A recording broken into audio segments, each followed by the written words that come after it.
And for the latest, we go to our reporter Radhika Bajaj in Baku. Hi, Radhika.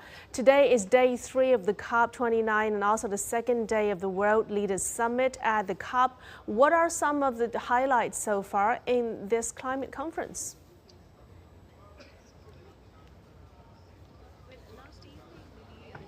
Vice Premier addressed all the other world leaders who have gathered here in Baku, and he spoke about the fact that developing countries need access to a lot more finance and also technology transfers from the developed world.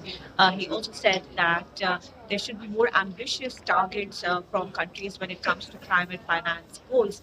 Now, since yesterday, we have seen a host of world leaders address the gathering here, and those statements are in fact continuing today. For example, yesterday UK's Keir Starmer setting an ambitious goal saying that greenhouse gases in the UK will see cuts by 81%.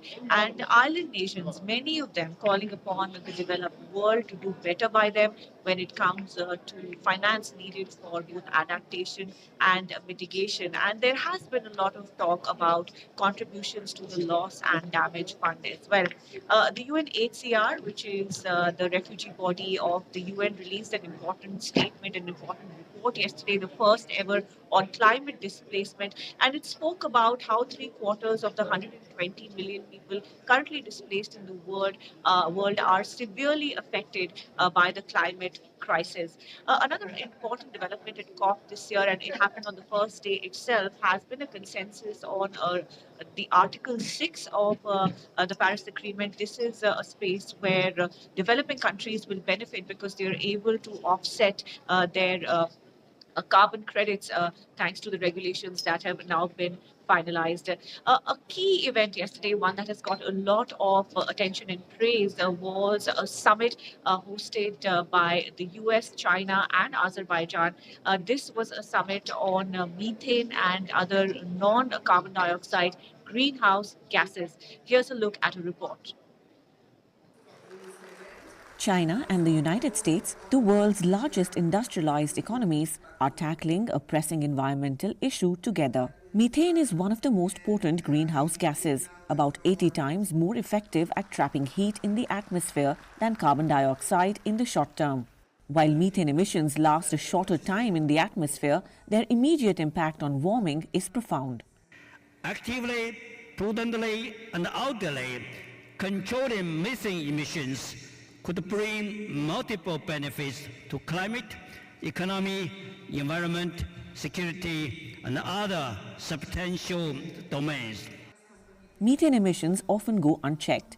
For countries like China and the US, cutting methane from sources such as livestock, fossil fuels, and landfill sites is a swift way to reduce warming in the short term, potentially lowering global temperatures by nearly 0.3% Celsius by 2045.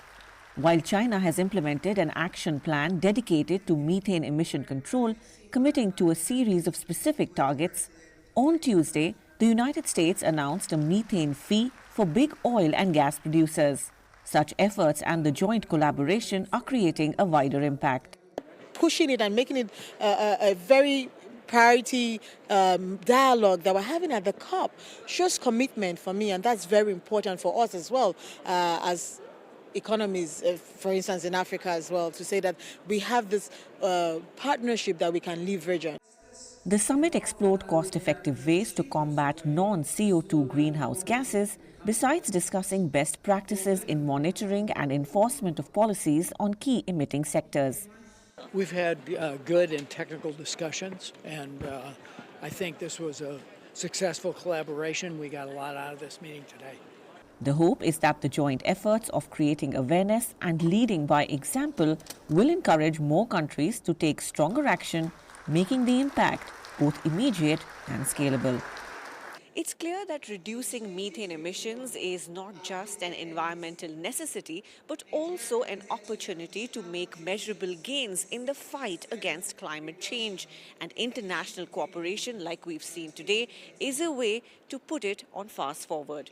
Radhika Bajaj, CGTN, Baku, Azerbaijan.